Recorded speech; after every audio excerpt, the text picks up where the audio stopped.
Buenos días chicos, hoy día nos toca personal social. ¿Qué nos toca hacer hoy? Sí, niños, el Perú contemporáneo. ¿Qué vamos a aprender hoy? Vamos a aprender lo que ocurre en unos tiempos más cercanos a los nuestros. Por ejemplo, aquí tenemos un ejemplo de lo que ocurrió en el año 2000. Dice lavar la bandera. ¿Por qué? En ese tiempo el gobierno de Alberto Fujimori entró en una profunda crisis política y moral. Salieron a la luz Vladivideos, donde se ponía en evidencia la red de corrupción que envolvía a altos funcionarios del gobierno. Entonces las personas, los ciudadanos, se indignaron y empezaron a protestar. Y su manera de protestar fue con un acto simbólico, lavar la bandera. Lavaban la bandera en una batea roja. Esto significaba que la patria había sido ensuciada y la estaban lavando de la corrupción, la estaban limpiando. Esto lo hacían todos los viernes en las tardes en la Plaza de Armas de Lima. Luego empezaron a hacer también en otras ciudades y también en el extranjero. En estos tiempos, cuando los ciudadanos quieren expresar su protesta, también lo hace, sale y lava la bandera. Ahí está, miren. Este es el acto de la bandera. ¿Lo ven? Muy bien, chicos. Eso empezó en el año 2000. Vamos a aprender primeramente con un ejemplo de cómo a veces nuestros gobernantes hacen promesas que no pueden cumplir. Vamos a ver cómo nos explica en este ejemplo. Dice, en la escuela San Sebastián van a elegir a los integrantes del municipio escolar. Se han presentado varias listas de candidatos. La que integra Laura ha hecho ofrecimientos que han llamado la atención. A ver, chicos, les presento a Laura. Es la mejor estudiante del sexto grado. Será parte de nuestra lista. Les prometo que haremos una gran fiesta a fin de año. Regalaremos helados todas las semanas. Y una niña pregunta, Laura, ¿con qué dinero tu lista va a cumplir sus promesas? Miren a la niña, empieza a sudar. Entonces un jovencito le dice, recuerdo que una vez mencionaste que siempre se debía decir la verdad. Deberías pedir a tus compañeros de lista que hagan lo mismo. Tienes razón, se están ofreciendo cosas que no vamos a poder cumplir. Dice, preocupada ella, ¿no? Ahora vienen las preguntas para ustedes. Estas tres son preguntas para ustedes. Van a contestar ustedes.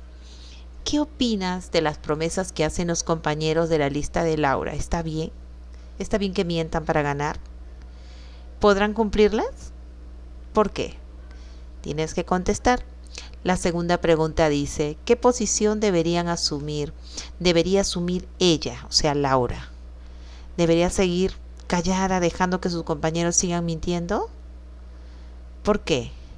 ¿Qué harías tú si estuvieras en su lugar? ¿Permitirías que ocurra eso? Tercera pregunta, ¿consideras que los candidatos para autoridades hacen lo mismo en sus campañas políticas del país? ¿Crees tú que ellos también prometen cosas que no van a poder cumplir? ¿Por qué? Son preguntas para criterio personal. Vamos a empezar. Crisis, militarismo y conflictos. Vamos a ver lo que ocurrió en la década de 1930. Dice, se inició en medio de una profunda crisis. La oligarquía apoyó el retorno de los militares. Y esto culminó en 1940 con la elección de Manuel Prado como presidente de la República. ¿Cómo es esto? Vamos a ver, nuevos movimientos políticos. Durante el oncenio surgieron nuevos movimientos políticos que atrajeron a las masas populares. Primer movimiento, tenemos el aprismo. Fue fundado en 1924 por Víctor Raúl Haya de la Torre. Y APRA significa Alianza Popular Revolucionaria Americana. En este partido se agrupaba intelectuales y obreros opuestos a la oligarquía nacional y al imperialismo estadounidense. El segundo movimiento político tenemos el socialismo. Fue fundado por José Carlos Mariátegui en 1928. Buscaba cambios políticos, económicos y sociales que favorecieran a obreros, campesinos y se opuso al sistema de haciendas en la sierra. Pero en 1930 se debilitó el socialismo porque murió a temprana edad el líder José Carlos Mariátegui. En cambio, los apristas reforzaron su influencia entre los sindicatos. Esto les permitió lanzar su candidatura presidencial de Víctor Raúl Haya de la Torre. La rebelión aprista. En 1931 se presentaron los candidatos Víctor Raúl Haya de la Torre y Sánchez Cerro. Sánchez Cerro, que estaba al frente del partido Unión Revolucionaria, tenía el apoyo de la élite económica y política nacional. ¿Por qué? Porque la élite temía que el APRA llegara al poder. En las elecciones triunfó Sánchez Cerro. Los apristas denunciaron que hubo fraude electoral, se rebelaron en diversas ciudades del país y en Trujillo se apoderaron de un cuartel militar y ejecutaron a los oficiales apostados ahí. Miren, qué horror. Y para conservar el orden público, ¿qué hizo el Congreso?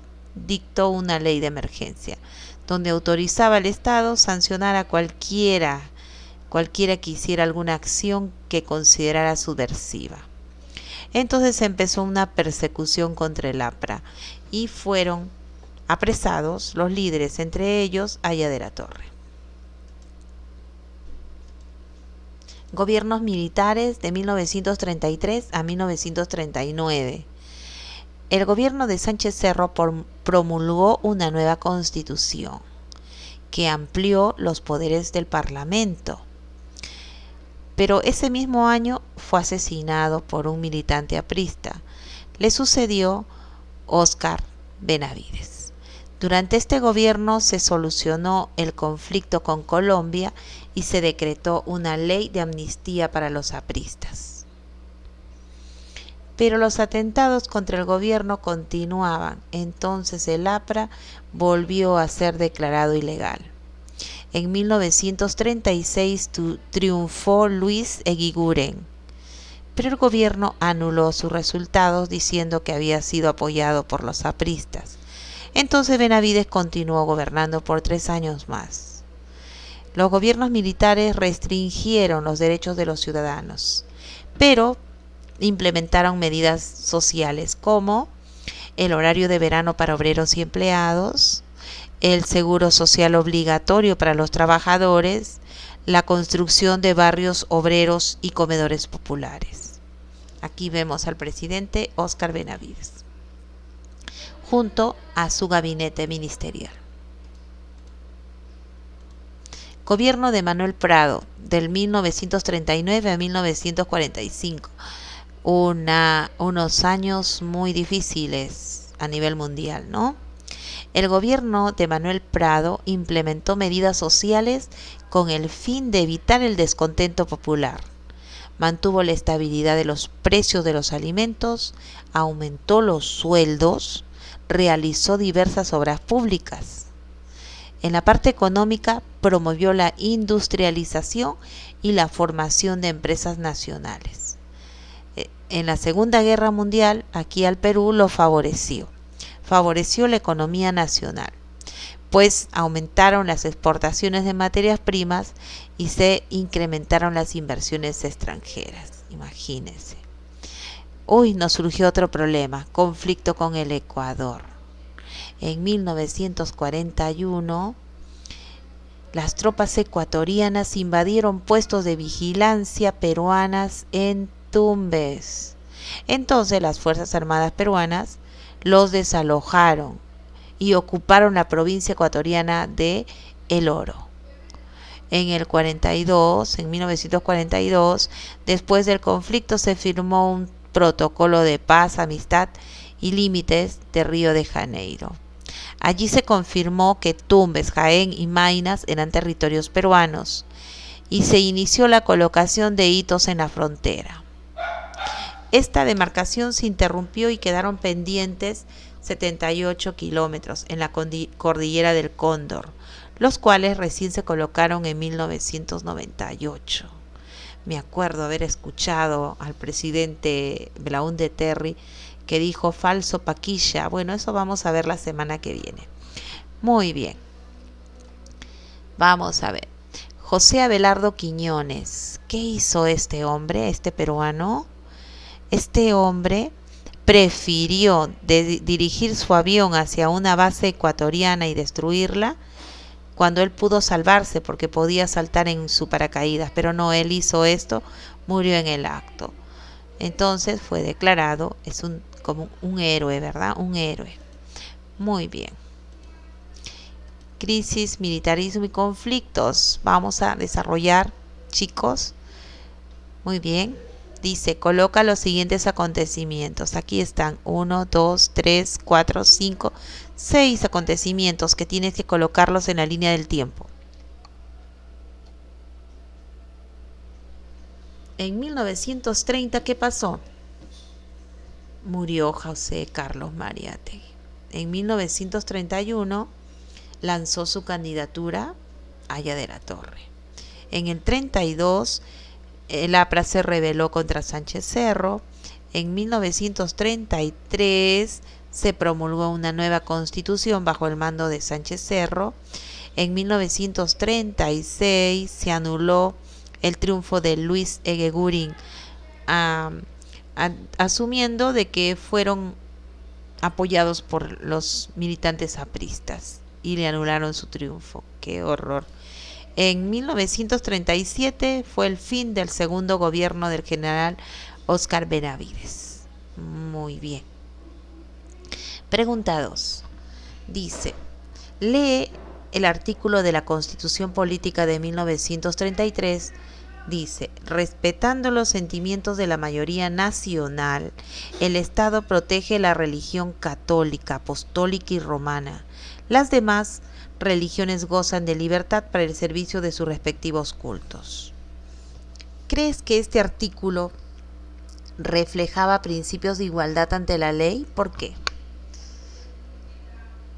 Aquí no se dice que todas las religiones son iguales. Acá dice la religión católica, apostólica y romana es la que protege el Estado, porque dice que es la religión de las mayorías.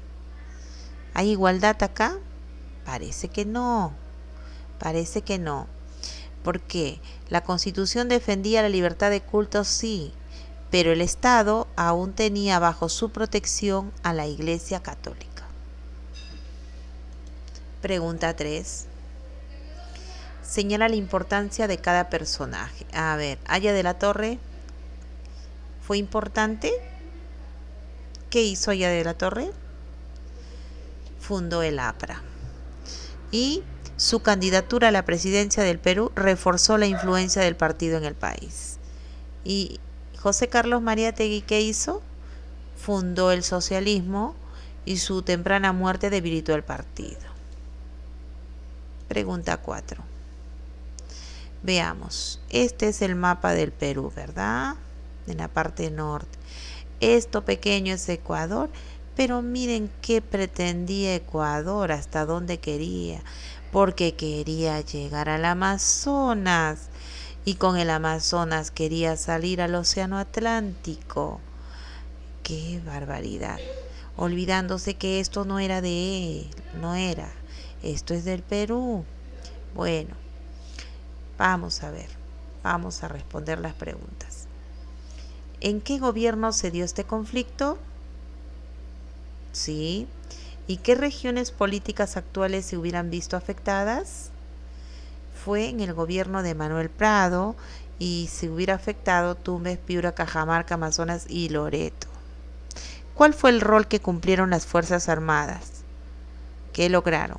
Defendieron, ¿verdad? Defendieron el territorio peruano, la soberanía, por aire y por tierra, y lograron evitar que las tropas ecuatorianas se apoderen de estos territorios que pertenecían al Perú. Eso dice la historia. ¿Cómo se dio el proceso de pacificación? Se firmó un protocolo de paz y amistad en 1942 y culminó con la firma del Acta de Brasilia en 1998. Tarea 1. Grandes ideólogos peruanos. Hemos estudiado a dos, ¿verdad? Dos. Ahí están los dos que hemos estudiado. Aquí hay más información para que lean y me mandan al Perú School estas dos preguntas. ¿Ya? El desarrollo de esas dos preguntas con buena letra. O si quieres lo escribes en la computadora.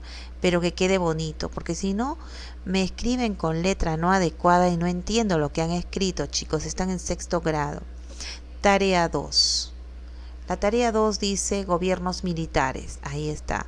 La Constitución del 33 y la del 93. Las diferencias y las similitudes. Esto me tienen que mandar a Perú School y esta pregunta desarrollada. Muy bien. Eso es todo por hoy. Cuídense mucho, chicos. Obedezcan.